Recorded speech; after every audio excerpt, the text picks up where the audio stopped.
The St. Louis Blues are forced into an impossible decision heading into this offseason as writers reveal trade candidates heading in, including a former Blues captain and a budding young defenseman that would change the entire outlook of this defensive core. We're going to break down all this, the implications of acquiring these players, and everything you need to know later on this episode.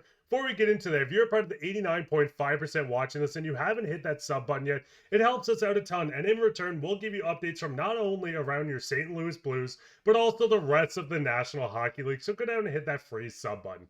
Well, that, Darius, we got to hop straight into the first topic today, where we did see the St. Louis Blues are going into this offseason with not a lot of cap space. We're going to touch on these players shortly. We know the team has Fasca signed. We know Hofer is set to be extended on this team with a projection of 3.7 on a 3-year deal. Shout out to Scotia Stats for this card as well. But we do see recent articles coming out from Alex Gow, and shout out to this. Go read the article. It's going to be in the pinned description down below. But looking at 5 realistic trade targets for the Blues heading into 2025-2026.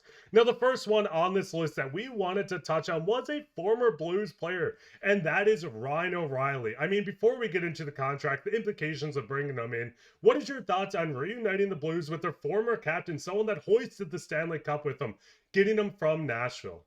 Yeah, well, we know there's going to be maybe some changes this offseason to the St. Louis Blues because of the current makeup of the team. First of all, I think they want to get better. I mean, Alex Steen came out and said that, so we know that that's the case. And if you look at the salary cap structure of the team, still have a few guys to sign, like you said, not a lot of cap space to do with it. I mean, it kind of looks like there is, but really there isn't because you want to leave yourself some flexibility during the season as well, just in case for the trade deadline. But in terms of Ryan O'Reilly, I mean, Blues fans know him very well. Won the Stanley Cup, right? Former captain of the team as well.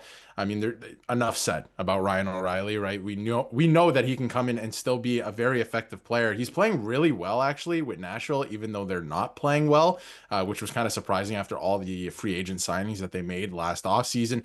If you take a look at his faceoff percentage too, I mean, pretty good still. If you're over 50% in my book, like you're doing pretty well. So the top faceoff guys in the league are kind of hovering around what Ryan O'Reilly's at, year to year. So he could help in that regard. And then, do the St. Louis Blues need help up the center of the ice? I'm not 100% sure at this point in time, but I think adding a guy like that might be able to put this team over the top because he's been there, he's done that, he's won with the St. Louis Blues, and adding another veteran presence who knows how to win could help some of the younger guys because the fact of the matter is, as well, they're going to get younger. This team is going to continue to get younger. It's a young team. They added a lot of really good pieces like Cam Fowler. We're going to talk about him in a bit as well.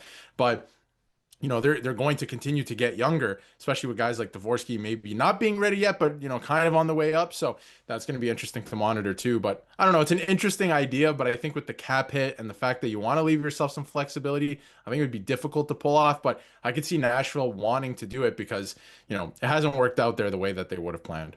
And I mean, the big thing is, listen, a $4.5 million cap hit isn't that bad. Yes, he'll be 36 at the end of the season. Age like fine wine, still being productive, scoring 20 goals on a Nashville team that stunk. Let's be honest, they weren't a good team this year. We know that Barry Trotz, the general manager, said that Ryan O'Reilly basically has a no movement clause. He can decide if he wants to leave, but I think a reunion on this team would be a great fit. The big thing is bringing in Ryan O'Reilly. It does push some people down. Shem would become a third line center, but that punch right down the middle would be awesome. Fasca is a guy that would probably be a casualty in this and move out. And the big thing is looking at Dvorsky. Right now I have him down on line 5 as he does lose a spot on the team bringing in Ryan O'Reilly. But it does give you a 2-year window until this contract expires to get Dvorsky down in the AHL to work with this. There's going to be injuries. If this was a situation, you looked at this and said, hey, you can get Ryan O'Reilly for a couple prospects, maybe a couple picks, and you can work the cap out. Would you do this, and would you feel comfortable leaving Dvorsky in the AHL and maybe some brief stints in the NHL, Darius? I think that, lengthening the lineup in that way could be a positive to let some of the younger guys continue to develop in the AHL, right? That could be a positive because, dropping them into the pool, into the deep end too soon could be detrimental to their development as well. So that's one thing to consider. But on the other side of things, I mean, Ryan O'Reilly, you would have to ask for retained salary. You'd probably be giving up some assets, which I think isn't smart for where the Blues are at right now. You have Braden Shen pushing him down again. It would like lengthen the lineup, that's for sure. And I think this team wants to compete next year. They were one goal away from going on to the second round, right? And you never know what would happen against the Dallas Stars. But I think it's interesting to consider it. But again, with where this team is at, I don't know if that's the move to make at this point in time. Although it would be fun to see Ryan O'Reilly back in a St. Louis Blues uniform. And Blues fans, would you like to see Ryan O'Reilly come back? Would you be fine with kind of pushing Dvorsky down to the AHL? Go down and leave a comment down below on that, but we'll get straight into the second guy, which is K'Andre Miller. Now, K'Andre Miller, a young defenseman, 25 years old, right-handed shot, 6'5". Everything looks good until you kind of get into some of his flaws, but overall, a player that has been productive, 27 points on a bit of a struggling team right now with the Rangers. We see with K'Andre, he is an RFA. You would have to sign him to just under $7 million on a 5-year deal. Darius, before we get into the compensation you would have to give up on an offer sheet, we know Doug Armstrong is not afraid of an offer sheet, but looking at K'Andre Miller as a player, would you feel comfortable going out, bringing in a 25-year-old defenseman to make this team younger on the back end?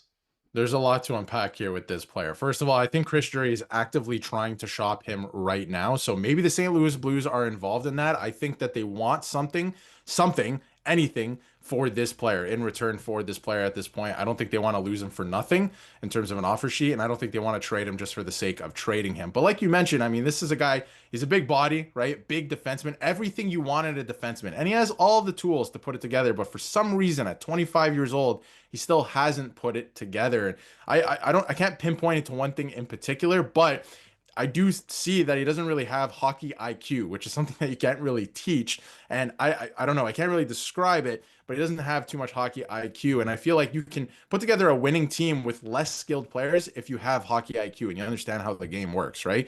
He doesn't necessarily have that, which I think is a big problem. They haven't seen that in New York yet. And again, he's creeping up on 26 years old now. Like his development has kind of passed him by in that way. I don't know if he's going to get that much better at the NHL level. But the one thing I will say is if he comes over to the St. Louis Blues, he might be playing second pairing minutes on the left side, with Cam Fowler playing with Colton Parayko, which could be a good thing for him because in New York right now, it's a struggling team with a lack of identity, and he's playing top line minutes with Adam Fox.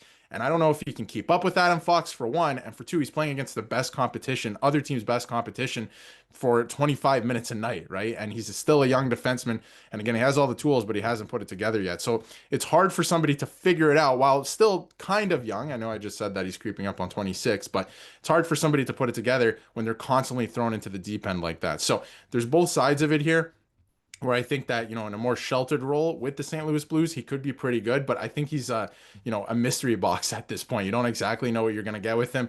Late in the season, it wasn't the fact that he was making a lot of mistakes. It was the type of mistakes that he was making. He would lob pizzas through the middle of the ice in crucial moments of crucial games. They had to win these games to try and make the playoffs, and just giving the puck away in situations and things where you learn not to do that in house league, and he was doing that at the NHL level. So very frustrating player for sure, but again, in a sheltered role, maybe he can get his confidence up, maybe some of those things turn around. So it's an interesting idea, but I'm very skeptical of that if you're a St. Louis Blues fan. And I mean, the big thing is you'd have to move on from a defenseman on the back end. It would be Falk or Leddy. The nice thing is if you bring Ryan Stewart back, he could be a great mentor. But just touching on it quickly, we know the contract's projected on just under $7 million on a 5-year deal with the compensation. The most the Blues could do, they don't own their second-round pick. Somehow Pittsburgh has it. You can do a trade tree on that if you'd like. But the big thing is they can go out and give him this contract under 7 for a first and a third, both in 2026. 26. I know this is a lot to give up for a guy that hasn't really got the tools together, but overall, Blues fans, what is your thoughts on all this? What is your thoughts on Ryan O'Reilly maybe coming back? What is your thoughts on maybe going to get Keandre Miller? We know Doug Armstrong wants to get the back end a little younger and faster, so it would be a nice piece. If we didn't touch on someone you'd like to see, maybe go down and leave a comment and we'll cover that as well. But that'd be it for this episode. If you enjoyed it, go down and hit that sub button, leave a like, subscribe, share this with your friends. We'll be back with another episode, so keep your eye out for that. But I'm your host, Mark, with my co-host, Darius, and take care.